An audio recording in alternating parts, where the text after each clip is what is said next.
5 engineering companies came together in 1895 to form the Engineering and Iron Trades Association. Driving the nascent industry, its members built iconic landmarks such as Howrah Bridge. The association crossed multiple milestones as it went on to build India as the Confederation of Indian Industry. In 1912, the first steel ingots in India were rolled out by a member of this association, and EITA was renamed IEA. In 1942, smaller Indian engineering companies formed the Engineering Association of India. The association further helped Indian industry emerge stronger after independence. In 1974, in a landmark move, the two engineering associations merged seamlessly to become the Association of Indian Engineering Industry, to set a new paradigm for growth through partnership. In 1975, when India looked for external engagement, the restructured association organized the first ever engineering trade fair, showcasing industry to the world. In 1977, AIEI opened its first overseas office in Saudi Arabia, connecting India to the world. When the first overseas company entered the sector in 1982, AIEI worked closely with it to build the ecosystem for a new industry. In 1983, the association initiated its first office building in New Delhi. 1986 saw the AIEI transform to the Confederation of Engineering Industry for addressing the entire manufacturing sector. In 1992, CEI emerged as the Confederation of Indian Industry for all industry. Worked in partnership with the government, it helps Indian industry meet the demands of globalization and competitiveness. As CII celebrated its centenary year in 1995, it grew stronger with new missions for excellence and for forging deeper bonds with society. Since then, CII has pioneered many new movements such as quality, green building, skill development and corporate social responsibility. CII has inspired Indian industry to achieve excellence and reach for ever higher attainments. Its engagement fostering business across multiple sectors has helped Indian industry emerge as a global leader in key dimensions. Today, CII works across 4 pillars. CII consolidates and presents analytical perspectives to foster growth across all sectors. Working closely with the union and state governments through its offices across India, it enables the industry to contribute to development. In competitiveness, CII enhances capabilities and competitiveness of enterprises through training, consulting, advice and awards. It conducts research for industry and the government. CII, through its network of 9 centers of excellence, engages across efficiency, sustainability, and leadership. CII's Center of Excellence for Digital Transformation is helping small enterprises build their technology and digital capabilities for the next level of business. Under international and business development, CII works with counterpart organizations in over 130 countries to take Indian industry to new horizons. Its numerous business missions open up to opportunities for smaller enterprises, and it engages with leaders and governments across the world. Building a strong engagement with the community, CII works intensively in skill development, job fairs and career development, disaster relief and rehabilitation, women empowerment, water conservation, air pollution and many more. Since 1895, Indian industry has evolved with innovation, partnership and pioneering initiatives from daring entrepreneurs.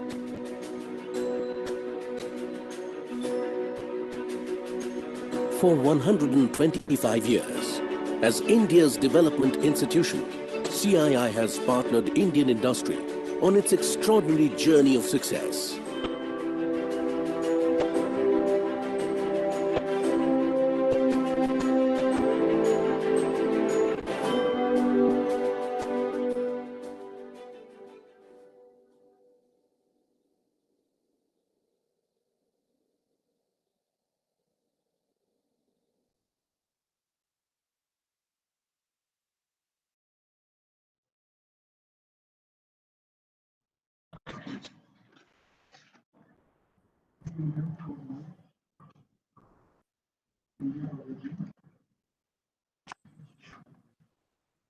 Hey, Siddharth, can you hear me?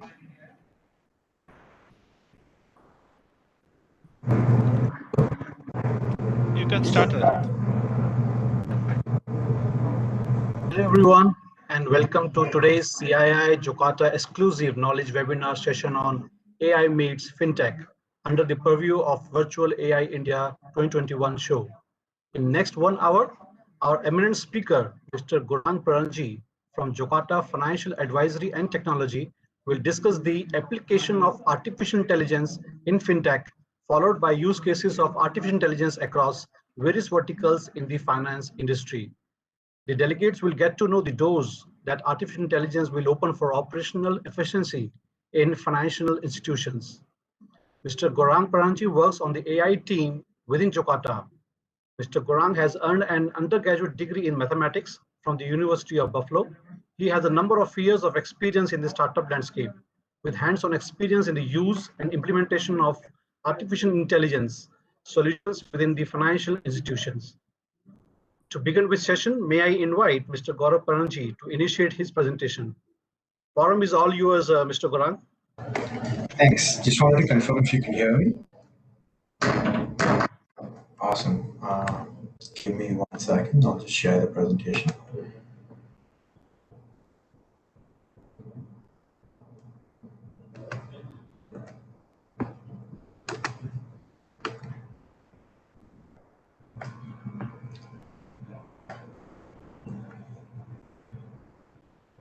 Excellent. Can you see my screen? Yes. Awesome. Thank you. Thank you for that introduction. So, like you mentioned, I'm going to be talking about how AI fits into the fintech industry in the finance landscape. So, to give you a brief overview of what I'm going to be talking about, I'll be talking about what AI is, how AI learns. Um, I'll be covering what fintech is, and then I'll be going over some use cases of AI across 4 major verticals in the finance industry.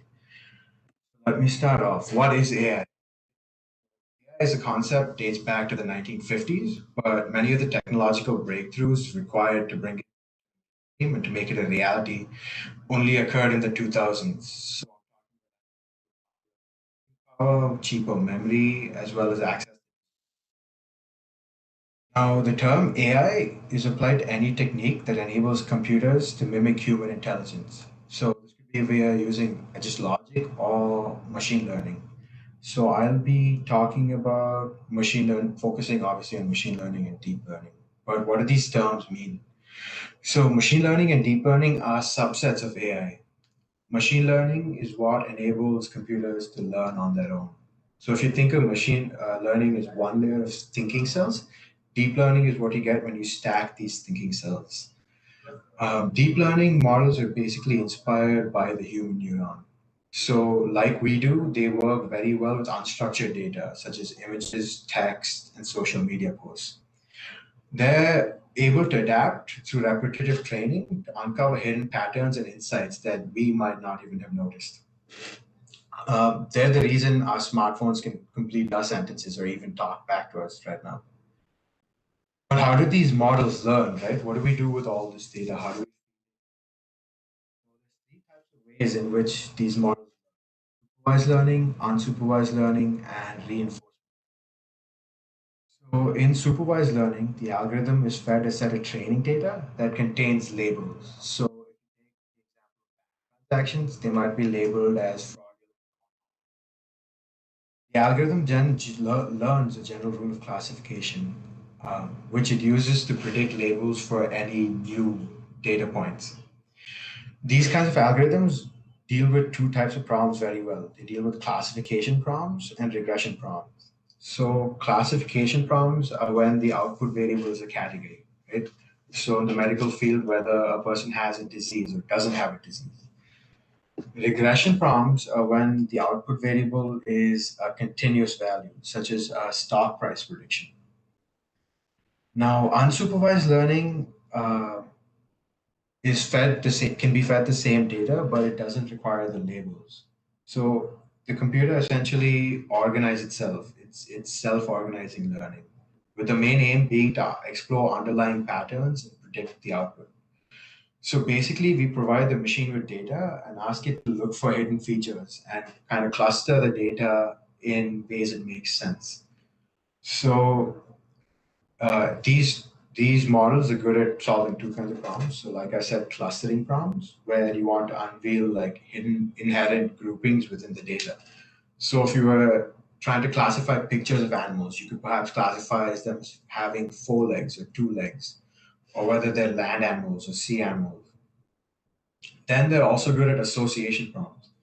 So an association problem is where you want to discover associations between two sets, right?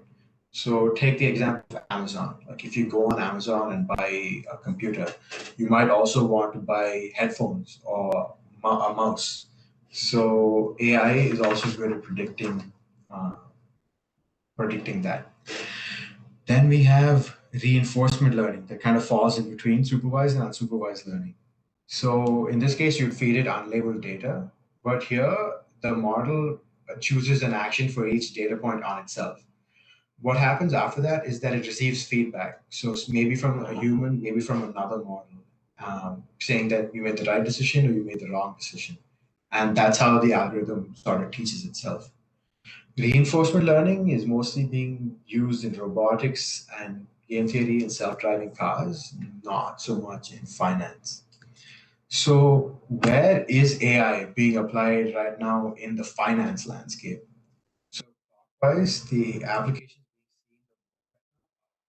in pattern detection, computer vision, and natural language processing. When it comes to forecasting, AI models are able to analyze complexity and deal with uncertainty very well. So that's why they're being used to predict time series variability, how much variance there is from day to day or month to month. Pattern detection is seeing a lot of use in the AML and fraud space, where we use classification algorithms, suspicious transaction, non-suspicious transaction. While in forecasting, we use regression-based algorithms. Then we have computer vision. You might have heard of OCR or optical character recognition. So OCR, if you haven't heard of it, it involves the digitization of printed or handwritten material. So essentially, if you take a picture of a application form or a bank statement, it is able to read that picture, the text in that picture, and digitize that information. So while this has been done for a while without AI, it's far more effective when it's done in conjunction with deep learning models. As an extension of this, we also have natural language processing. Now, NLP has massive implications for finance. When I'm talking NLP, I don't just mean chatbots, but more importantly, it can be used to analyze documents and find important information very quickly.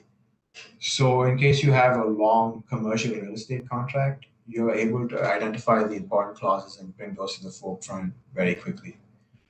As we go through the presentation, I'll be covering all of these areas in more detail. First, I want to talk about what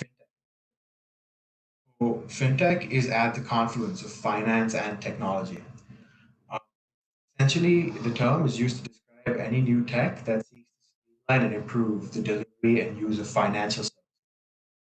So essentially, it encompasses financial innovations that models, applications, processes, or products with any associated material effect on. Not saying innovation in finance is a new concept, but the focus here is on technological innovations. And with fintech, these come out at a very rapid pace. And it covers all sorts of use cases all across banking and financial institutions. So we cover retail and business banking, fraud detection, payment systems, and even blockchain. But who are the players? Who are the movers and shakers in this industry, right? You have to have buy-in from both the finance side and the technology side. So on the finance side, we have obviously banks, but we also have payment providers, NBFCs, security brokers, wealth management division people, as well as various other financial institutions. On the technology side, we don't just have software providers, but we've also got hardware providers, cloud providers such as AWS, platform providers, as well as various open source machine learning libraries that you can build your product based upon. So I'm going to focus on four major focus areas for fintech in the banking sector. So I'm going to cover business risk compliance.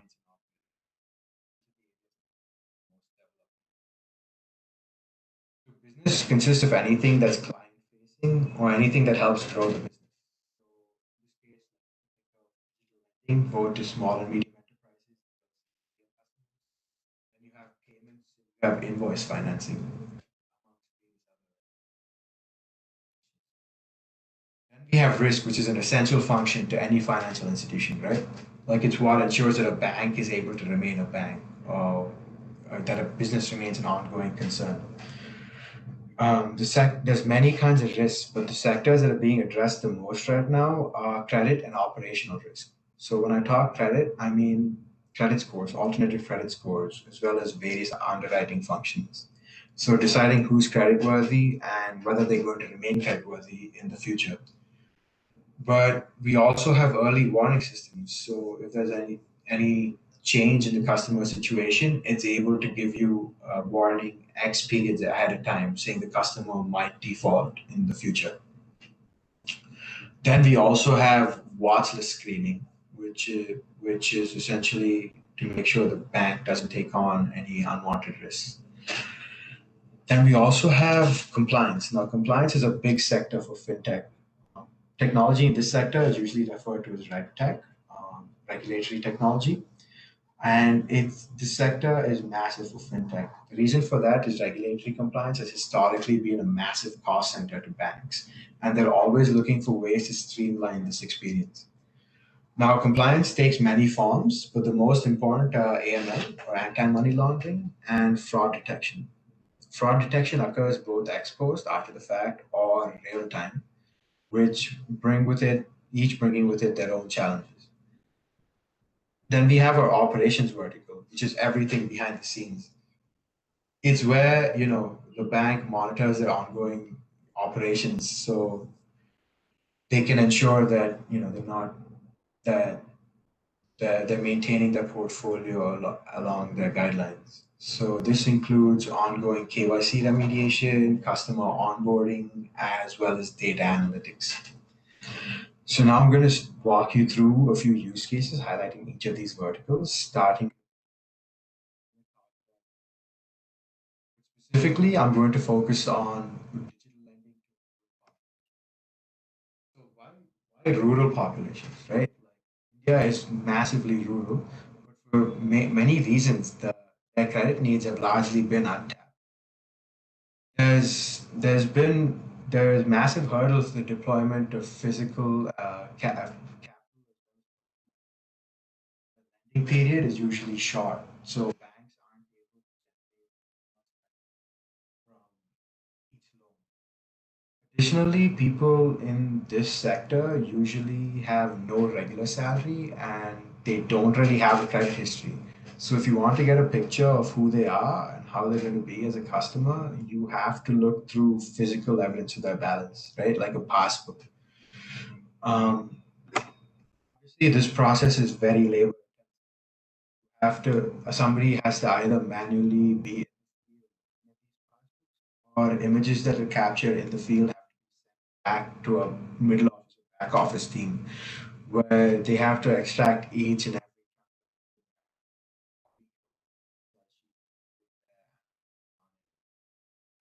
analyzing all the transactions. Obviously, this is a very long-winded process. So how do we fix that? This is where AI comes in. So Jakarta is able to completely digitize this lending process. With the advent of 4G, every Kirana store has the potential. All the customer has to do is approach the merchant store and with their ID and passport.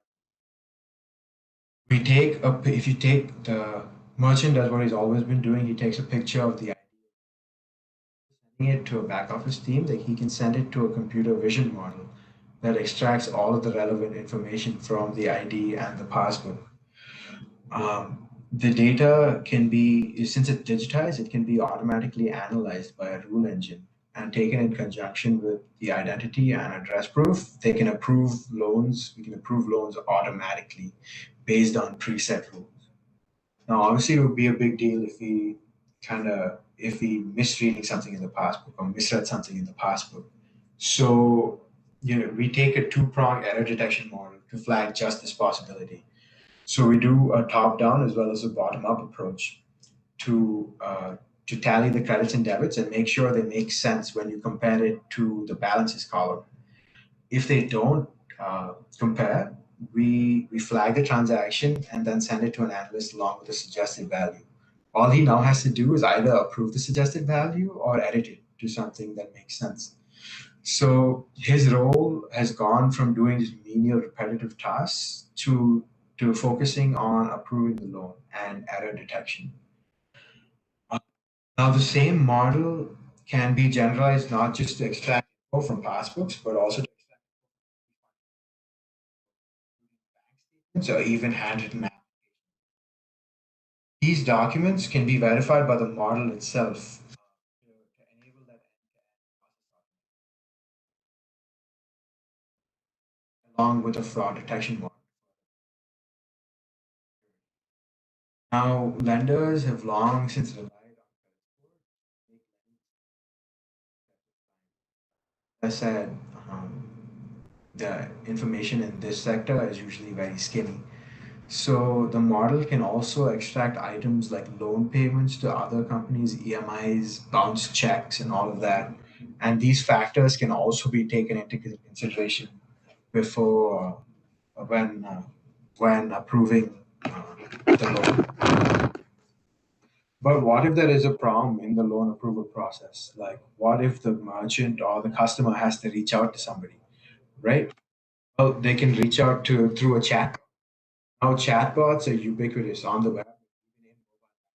Sure, if any of you has ever used your bank's mobile app, you've come across one of these chatbots. HDFC's got OnChat, Ava, SBI has InTouch, Yes has the Empower, and Paybot. So these bots range in capability from being just customer service representatives to being complete entire chatbots are of two main types, right? So there's closed domain chatbots and open domain chatbots. Both are trained on similar data, where you come up with variations of questions, including misspellings, the use of two languages, Hindi and English, and then the NLP model then takes these questions and puts it into a normalized format. So anytime a customer asks a question, the model translates it to this normalized format where it's cross-checked, and then the bot can respond with the appropriate message. So this type of technology is not just limited to chatbots, but also to voice recognition. So if you call into a call center, uh, when you pick up when they pick up the phone, you can tell the bot essentially what you're looking for, and it can redirect you to the appropriate department automatically.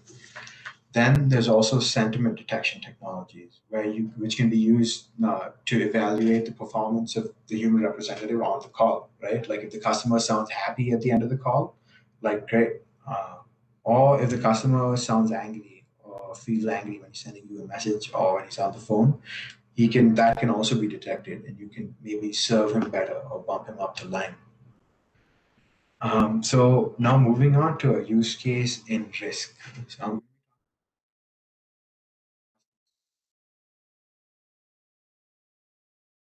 the idea here, if you haven't come across this term, is to match a customer's name against sanction lists, criminal lists, lists of politically exposed persons, or just lists from. So there's many publishers of this list across the world. So the OFAC from the US publishes its own list. RBI publishes customers. So data across all these publishers have to be aggregated. The problem is that when you have a common name, there's going to be a large number of false positives. Like over 99.99% of the results or the matches are going to be false positives. But you can't take that risk, right? Right now, an analyst still has to manually review each one of these results to see if they're at an actual match or not. Obviously, this is a very labor intensive process, but with NLP techniques, we can speed up this process and also prioritize matches. So our model over here at Jakarta can reduce the number of false positives by up to 70%. Right? So what we do is we aggregate all of this data across all the different publishers and then compare it with our customer data. So when we initially put it through our list matching algorithm, uh, we generate a large number of false positives to begin. But our NLP model then sifts through various secondary data sources, such as date of birth, addresses, locations, to reduce the number of false positives initially. Then we further prioritize these matches through our custom cluster analysis to put the most important matches up top, right? Saving the analyst a lot of work in finding what's important, what's not, to speed up his case recommendation process. Similar tool can be used to Swift messages. So if you haven't heard of Swift messages, they're essentially the back. They they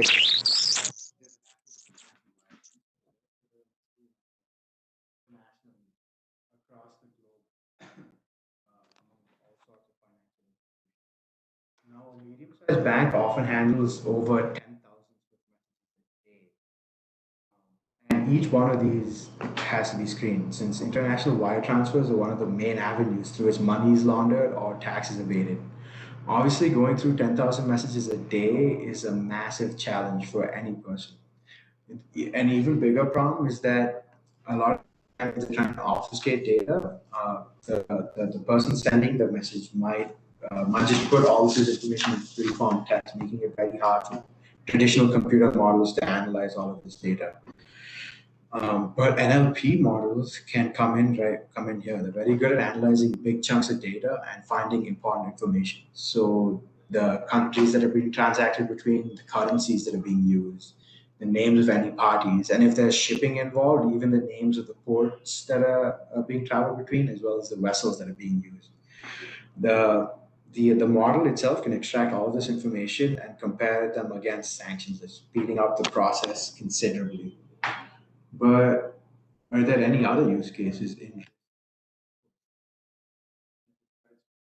specifically, we talk about GST-based alternative credit score? So in traditional credit scoring models that are used, potential borrower must have a sufficient amount of credit just to be considered scoreable, right?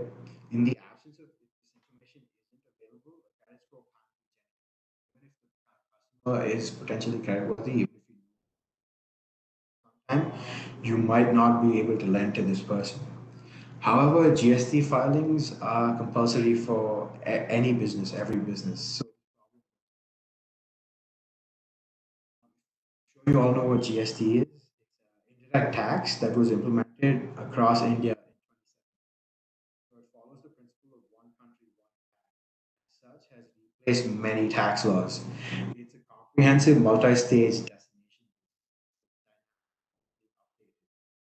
which allows the monitoring of business performance and potential risk on an ongoing. Elections are improving and authorities are enforcing compliance more and more. Further, all of these returns are being digitally monitored, which is resulting in fraud going down by massive amounts. So this data is getting richer and richer and richer every day. And the best part about all of this is that the data is digitally enabled. So as long as your client consents to releasing his information, we're able to access any of this information through APIs. And and so all of the data is there at our fingertips, ready to be leveraged into a scope, right? So we look at three main returns. We look at the GSTR 3B, the GSTR 1, and the GSTR 2A returns. So the 3B is your overall return that's filed, right? So it includes all of your gross sales, all of the taxes you're payable, as well as any tax credits that you might have used. Then we have GSTR1, which is invoice level sales. So you get very granular detail of all the sales that are made, as well as all of your counterparties, as well as their GST information. Then we also use the GSTR2B, 2A, sorry, which is purchase invoices. So information about all of your suppliers, all of the people you bought from, along with their information. So we take all of this data and using random forest and neural network based models, we're able to try and predict. We have two main kinds of indicators. So we have delay indicators and business indicators. Delay indicators are very good for measuring a company's liquidity and so obviously for the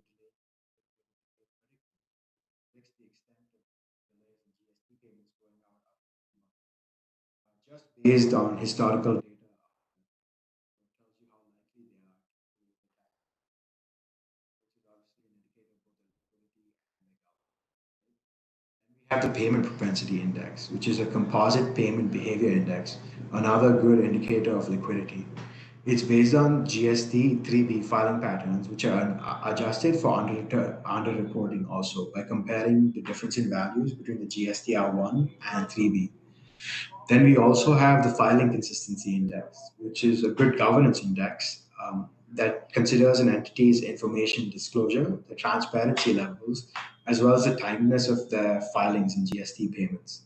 So this also takes into account the GSTR1 and 3B filing dates for index calculation. Then we move on to our business indicators, which are based on year over year and quarter over quarter sales. We have the growth consistency index, right, which is very good for telling how variable a customer's turnover is, as well as the direction it's going in. We use all GSTR1 sales data available for calculating this index. Then we also have the customer concentration index, which is a good indicator of how diverse an entity's customer base is. So it recognizes the relative contribution of each counterparty to the gross sales of the entire entity. So you can tell whether the entity is dependent on a few counterparties for a majority of its sale. Of its sales. So it kind of shows you if the entity has dependencies on any of their counterparties. Now, but how compliant are these counterparties, right? So we have an index that quantifies that. We have a rupee weighted index that quantifies GST compliance behavior of the counterparties, indicating their quality. So it can be used to determine the liquidity and their governance qualities based on the 1 and 3B filings of your counterparties. So obviously you want to know who your entity is doing business with, right? Whether how good of a supplier or buyer they are, and whether they're going to be doing business with the entity for the near future, right? Then we also have the segment stability index, which indicates business across different segments and how regular it is, which can also be important for judging how creditworthy your customer is. All of these metrics, all of these individual metrics are then combined into a composite score. So it gives you a one single score to determine the creditworthiness of the entity that you're looking at. So all of this data is leveraged to give you a complete picture of your client, right? You know exactly to very granular detail what's going on behind the scenes. So you can use all of this information, all of these data points to further improve your underwriting and credit decisioning process. So moving on to why is this important, right? UN estimates that around 2 to 5% of GDP is laundered globally. Um, and it's the bank's responsibility to monitor all of these globally, from the beginning of the financial crisis, so about 2008 up until 2020, penalties and fines on banks have topped $400 billion. In India, the RBI, in just the 7 period from January to July 2019 has imposed monetary penalties on 70 different occasions. So banks can't afford to take this lightly. The problem here is there's billions of transactions being processed every day by Indian banks, right? And there's no way you can manually go through each and every one of these. So you can see the need for an AI-based solution. To give you an idea of the numbers involved, from 2017 to 2019 March, so a 2-year period, we analyzed 100 million, half billion transactions. These 2.5 billion transactions, they, they use a rule-based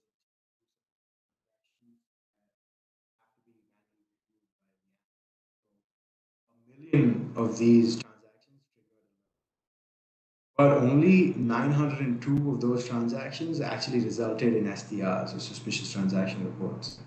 So it's difficult to justify having all those people, all that large of a team, when only 1% or less of your transactions or events result in an STR, right?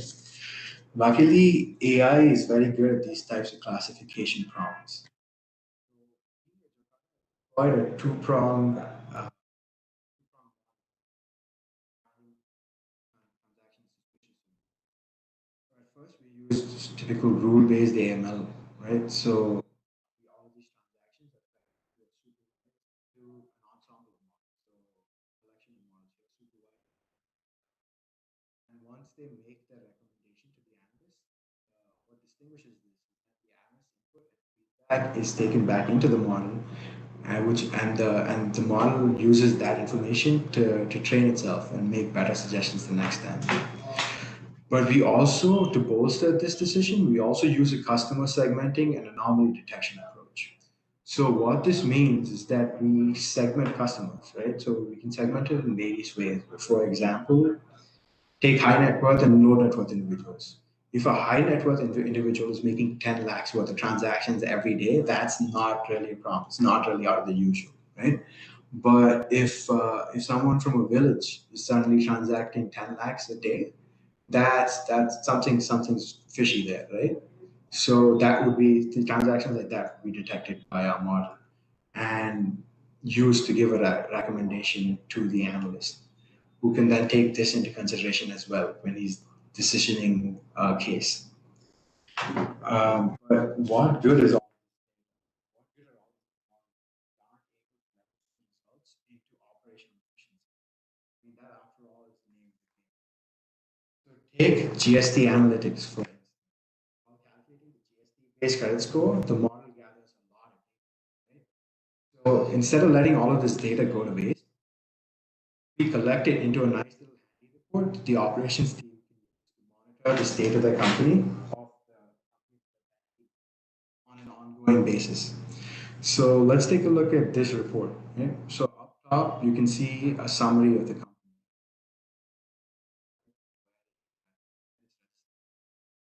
Then we also have information about the GST returns. So the number of GST returns they filed or we have on file, as well as the turnover of the entity over the last few years and the type of return that they're filing. Then we also have all of the information that we've discussed before. But what we do here is we use an NLP model to summarize all of that information into a few handy remarks that your analyst can then use to make his credit decisions. He can put it in his reports, he can send it to regulators, higher ups, whatever he needs to do. But then we also further visually break down all the information we gathered before. So you can see in that compliance set part right there, you can see how often the entity has filed their GST returns on time. That's all the green you see right there. And you can also see how often the company missed by a little bit, and how often they missed completely or completely neglected to file the returns. Obviously, not if you see a lot of that red, not a good indicator. Then we also visually show you what states an entity transacts with, right? Like if all of their customers are in the state that they registered in, or if they've diversified outside of that, or if they do business with a lot of states outside of that state registration. We also further break down the sales. So you can see to a granular level what percentage of their sales is goods and what percentage of their sales is services. Even further, you can see the invoice value that they generated from B2B or business to business transactions, from business from customers or clients, individuals, and what percentage of their sales comes from exports, right? Then you can also see a detailed breakdown of the segments they operate in. So here you can see that they largely do electronics, but you might want to know if they've also diversified into things like, I don't know, material or chemicals or apparel, something like that. So you can see the number of invoices they've generated as well as the value of these invoices. Nice, neat, handy little thing. And even further, we go even further. We do a Pareto analysis of the customers. So you can see the top 5 customers, and you can see how much business they're responsible for. So you can tell if 20% of your customers generate 80% of your transactions, right? Which would like indicate an obvious dependency on those few customers. But we would also know how do we judge how effective we are AML fraud detection? How do we tell if it's like be effective or not? How do we target efforts towards improvement? Right? So we've created this handy little dashboard that helps you that's conducive to these. So up top you can see what kind of model. So in this case we're using an ensemble model. Essentially what that means is that before using 2 or more models and combining that up to further improve your false positive detection rate. In this case, the model has 92% recall.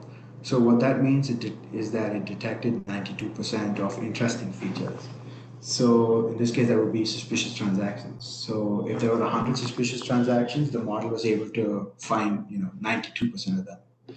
Then you also have the accuracy, which is here at 60%. So the reason the accuracy figure is lower is that it doesn't just take into account STRs being detected as STRs, but also how accurately non-STRs were detected as non-STRs, right? So here it tells you about the number of false positives you've gotten, the number of false negatives, and how to reduce that. So we've also broken the data down into day-wise data and then fortnightly data.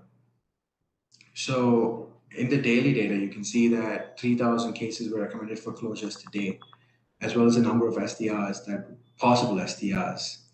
Then fortnightly data is more detailed, right? So you get the number of customers, how many transactions they've been responsible for, how many rule engine alerts they've triggered, uh, as well as how many of those rule engine alerts were right off the bat, the AI said they're false positive, right? So in this case, you can see that 28,000 alerts have been reduced to 11,000. That's a reduction rate of 54%. Obviously, that saves the analyst a lot of time. But what about actually tracking the model's performance, right? So we have that handy little graph up top where you can see how the model has been performing over the last 7 years. So you can see it tells you how the SDR detection rate has been doing, if it's been trending upwards, as well as how many false positives have been removed. So you can see if any changes you're making has been having the intended effect. One of the largest hurdles is adoption is trust. Right? Like, how would you know why the model decided that this transaction is suspicious or not suspicious? Regulators, underwriters, and most importantly, customers need to know why. So essentially, we need to look at answering 2 questions. So, what features or characteristics were most important to the model, and why did the model come to this conclusion? So, let's take a look at this case, right? Peter Richardson. You can see on the right where it says SARs that in the past 4 years there were 2 SARs already filed for this entity. You can see that this particular case was triggered because of 2 rules. It was triggered because of many to one fund transfer, and was triggered because of sudden activity in a dormant account. But if you click onto that 90%, which says that their model is 90% sure that this transaction was suspicious, we can see even more granular detail as to why the AI made its decision, right? So you can see in this case that the rules that actually triggered the case weren't that important to the whole thing. The AI model considered the branch that the transaction originated from, the occupation of the customer, as well as the length of the relationship that they've had with the bank. it thought that these deserve to be given more weight in its decision. Well, what if the analyst doesn't agree with this, right? What if he wants to know about that other 10%? What if the model think, it's not an STR? So we have this thing, it's called a chapter that goes into more detail. So here you're not only able to extract info about what features are important, but also about how these features. So the analyst and the model can further validate and justify why it produced.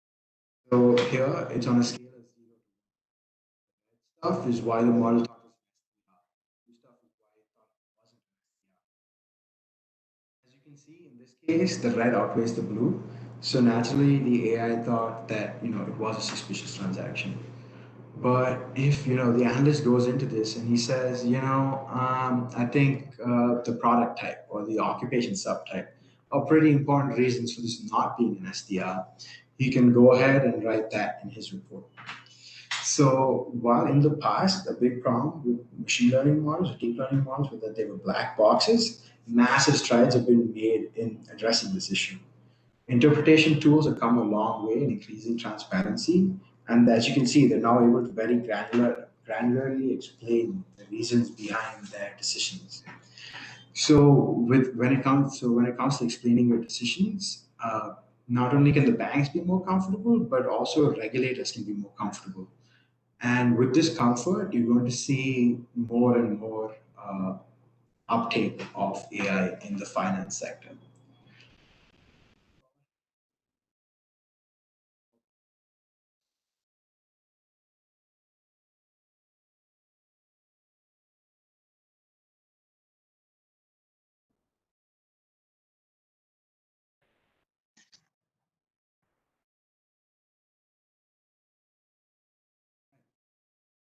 All right, let me just share my screen again.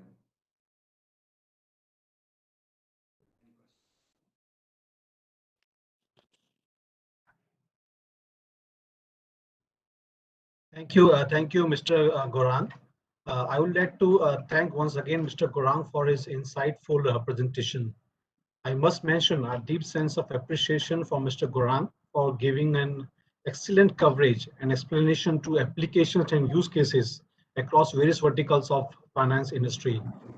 And now we begin the Q&A session and take questions from the audience. So Mr. Gorang, the first question is elaborate on the differences between supervised and unsupervised learning. Okay, so what you have to understand, so supervised and unsupervised learning, the biggest difference between these two is the data sets that they're trained on, right? So one supervised learning is trained on labeled data sets, so you have to label, whether the transaction is suspicious or not suspicious. But with unsupervised learning, you don't have to do this. The drawback of unsupervised learning, however, is that it needs a lot more computational power. So it has to, it has to be able to find those clusters by itself, right? So it takes not only more computational power, but also a lot more time, making these models harder to deploy in real-time situations. Also, they're good at like kind of different problem areas. So supervised learning is good at regression problems, whereas unsupervised learning is better at clustering problems. Um, yep, does that answer the question? Yeah. Thank you. So the next question is when it comes to suspicious transaction monitoring, how Yeah. do you how you detect anomalies? Okay, so this is how do we detect anomalies? So this is an application of unsupervised learning, as we were just discussing. We use an isolation forest model. So what it does is the data is put in clusters, right? So any significant deviation from these clusters is is highly regarded as an anomaly. So like I said, like in the example I used before, if a high net worth individual is transacting a lot, doesn't matter. But if you suddenly see a transaction of 10 lakhs from a rural person, that would be detected as an anomaly. Okay. The third question comes, what is the future of AI in finance? Wow, that's a broad question, but the way I see it going is I see well, in India, I see banks getting more comfortable with it for two reasons, right? For regulatory reasons. Like while right now there's not much regulation, NITI-IO, a government body, has recently put out a framework, right? Or more so guidelines or a national strategy for regulating AI. So banks are going to be more comfortable knowing what they can do and what they're not able to do. Also, they're going to, banks are going to realize that, these AI models will be able to streamline and optimize their processes a lot more. So they're going to be able to save a lot of time and effort, right? So analysts are going to be able to focus their efforts on more important fields. So you're also going to see, the end result being lower cost for customers. So you're going to see more and more AI models being deployed in finance. Thank you. The next question is difference between deep learning and machine learning. Okay. Yeah. So you have to, both of machine learning and deep learning are both subsets of AI, right? They're both AI, and deep learning is a subset of machine learning. The biggest difference between the two is that with machine learning, we need to identify important features for it, right? So say you're feeding it an Excel sheet with all of like your data, you have to go in and say columns A, G, and H are important, right? Look at these features when you're trying to predict your value. With deep learning models, you don't need to do this. It can find important features by itself, but this comes at a cost, right? It comes at the cost of requiring more data, a lot more data. So with machine learning models, if you say you only need 1,000 data points, with deep learning models, you need 1,000,000 data points. So exponentially more data. And to process all of this data, you obviously need more computational power and more infrastructure. So those are the problems between machine learning and deep learning. Okay, thanks. Mr. Quran, keeping you the time frame, we'll probably take one more question and the last one more question. So it will be, what kind of data do you need to train a computer vision model? Okay, so computer vision models, they usually train on a lot of pictures, right? So in our case, for our passbook model, we use thousands upon thousands of pictures of passbooks. So what we did is we had to go in and annotate all of this information, right? Like I'm sure if you've seen a passbook where the text is never printed in the same place, it's always a little up, little down, little left, little right. So we had to go in and annotate it and tell the model kind of where to look for text. But the harder part there was, dividing all of those text into columns and rows, right? Seeing which information match with which other information. So the only way you can do this is by training it with a lot of pictures. So yeah, that's the answer. Yeah. Thank you, Mr. Gorong. I think you have answered all the questions fantastically. So as all good things come to an end in life, so is the CII Jupata exclusive knowledge webinar session. A digital event like this can't happen overnight. The wheels started rolling 2 weeks ago. It requires planning and a bird's eye for details.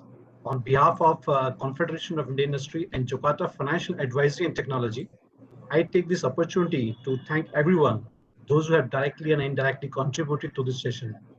At the outset, I express our appreciation and thank our eminent speaker, Mr. Gaurang Pranji, for giving excellent presentation on for AI use cases and application in the finance sector and making this session a great success. A special thanks to my colleague, Mr. Mukherjee, for his unflinching support and coordination. Our heartfelt thanks to all delegates, not only for their active participation, but also spending their valuable time with us. With these warm words and a kind message, we move to the end of today's session. However, at the same time, we'd like to announce the second episode of CII Jokata Knowledge webinar on banking and graphical analysis to be held on 19th March 2021 at 11 hours. Please join us. Also, don't forget to visit virtual exhibition on AI India 2021, organized for AI Business Month on CII Hive platform. All delegates can use the same link to visit the exhibition.